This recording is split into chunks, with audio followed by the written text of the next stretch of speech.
Hello everyone. आज हम Bihar board class 11th maths chapter समुच्चय। ओके, तो समुच्चय के बारे में आज हम पढ़ेंगे कि समुच्चय क्या होता है और समुच्चय से रिलेटेड जो भी आपके कन्फ्यूजन क्वेश्चन हैं वो आई होप क्लियर हो जाएगा। ओके, तो आइए हम इस वीडियो में सिर्फ हम समुच्चय के ही बारे में बात करेंगे। उसके अगले वाले वीडियो में टाइप ऑफ द सेट के बारे में बात करेंगे, ठीक है ना। तो आइए हम इस चीज़ को समझते हैं कि समुच्चय क्या होता है, ठीक है ना। तो यहाँ पर हम लिखते हैं कि समुच्चय किसे कहते हैं? किसी भी वस्तु तथा संख्याओं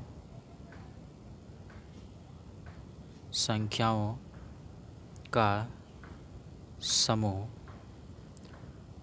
जो निश्चित रूप से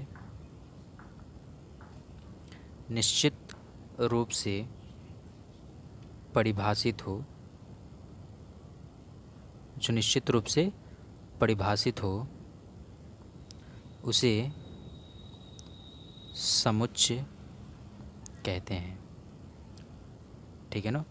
तो समुच्चय क्या होता है? किसी भी वस्तु तथा संख्याओं का समूह जो निश्चित रूप से क्या हो, परिभाषित हो, उसे हम बोलते हैं समुच्चय। ओके, तो हो गया ये समुच्चय। देखिए क्या बोल रहे हैं कि कोई भी वस्तु, यानी कोई भी वस्तु हो सकता है, वो कुछ भी हो सकता है, लेकिन आपको ध्यान रहे कि जो भी वस्तु होगी वो एक समूह के अंदर होगी, और उस समूह के अंदर जो भी वस्तुएं रहेंगी वो आपको क्या होनी चाहिए?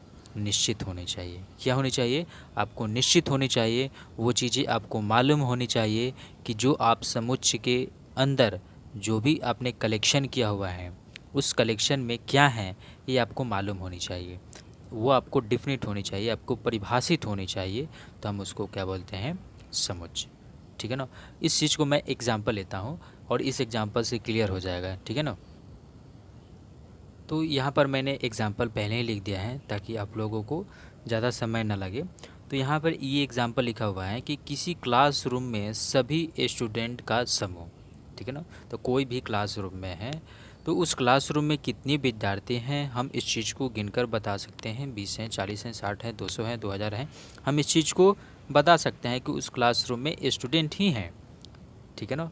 तो ये एक निश्चित होनी चाहिए, आपको ये परिभाषित होनी चाहिए, आपको ये मालूम होनी चाहिए कि उस समूह के अंदर क्या है। तो उस समूह के अंदर क्या है?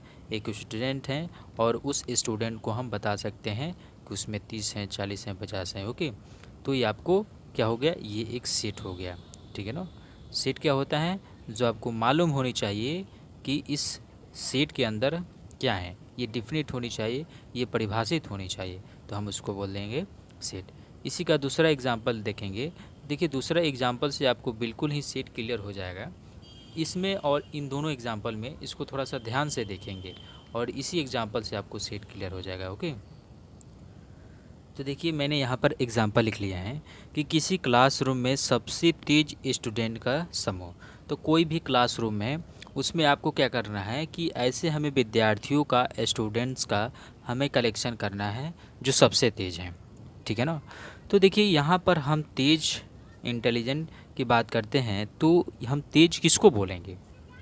हो सकता है कि कोई स्टूडेंट ऐसा हो जो पढ़ने में ज़्यादा तेज़ हो सकता है कोई खेलने में ज़्यादा तेज़ हो, कोई घूमने में तेज़ हो।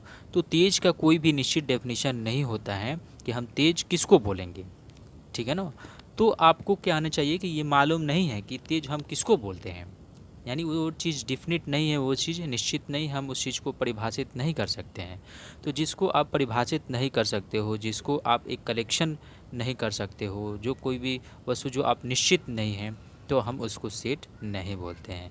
तो ये हमारा सेट नहीं होगा, तो हम लिखेंगे यह समुच्चय नहीं है, ठीक है ना।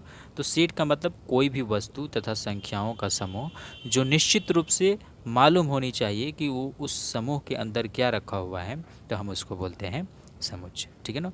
अब देखिए जो सेट होता है, जो समुच्चय होता है, उसको हमेशा 12 अक्षर से सूचित करते हैं, ठीक है ना। हमेशा क्या करेंगे?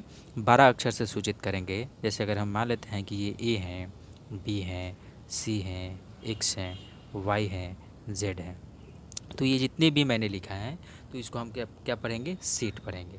और सेट को हमेशा बड़ा अक्षर से इसको लिखेंगे, कैपिटल लेटर से लिखेंगे, ठीक है ना। ABCXYZ और भी लिख सकते हैं, बड़ा अक्षर में लिखेंगे, ठीक है ना। उसके बाद इस सीट के अंदर जो भी अपने वस्तु रखेंगे, जिसको आप कलेक्शन करेंगे, उसको हम बोलते हैं एलिमेंट, ठीक है ना। क्या बोलेंगे? एलिमेंट, ठीक है ना। तो देखिए एलिमेंट को हम हिंदी में कहते हैं अवयव, ठीक है ना। क्या बोलेंगे? अवयव। तो कभी भी ये जो अवयव होता है ना, इस सेट में आते हैं, ठीक है ना। तो ये जो अवयव होते हैं हमेशा छोटे अक्षर में लिखते हैं, ठीक है ना। क्या लिखेंगे? ABED, G, कुछ भी लिखेंगे हमेशा क्या लिखेंगे? छोटे अक्षर में लिखेंगे। तो इसको हम बोलेंगे अवयव। क्या बोलेंगे? अवयव। जो बड़ा अक्षर में लिखेंगे उसको हम क्या बोलेंगे? समुच्चय बोलेंगे, और जो छोटा अक्षर में लिखेंगे हम उसको क्या बोलेंगे? अवयव बोलेंगे। तो एक बार इस चीज़ को और से रिकॉल कर देता हूँ कि समुच्चय क्या होता है? किसी भी वस्तु तथा संख्याओं का एक समूह होता है जो निश्चित रूप से परिभाषित होता है, हम उसको बोलते हैं समुच्चय, ठीक है ना। तो आपको ये डिफिनिट होनी चाहिए, आपको ये परिभाषित होनी चाहिए, आपको मालूम होनी चाहिए कि उस समूह के अंदर वो कौन सी ऐसी वस्तुएं हैं, संख्याएं हैं। तो आपको ये डिफिनिट होनी चाहिए, तो हम उसको बोलते हैं समुच्चय। समुच्चय को हमेशा बड़ा अक्षर से लिखते हैं, कैपिटल लेटर से लिखते हैं, जैसे कि ABCXYZ। और इस समूह के अंदर, इस सीट के अंदर जो भी सदस्य होते हैं, उस सदस्य को हम बोलते हैं अवयव, बोलते हैं एलिमेंट होते हैं।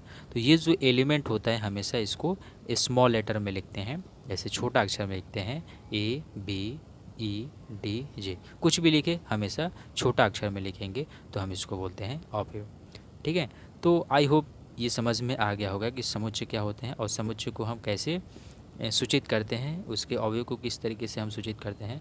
तो ये छोटे से वीडियो में छोटा सा आपका कंसेप्ट रहा, और अगले वीडियो में एक नई कंसेप्ट में आगे हम पढ़ेंगे, ठीक है ना। Thanks for watching this video.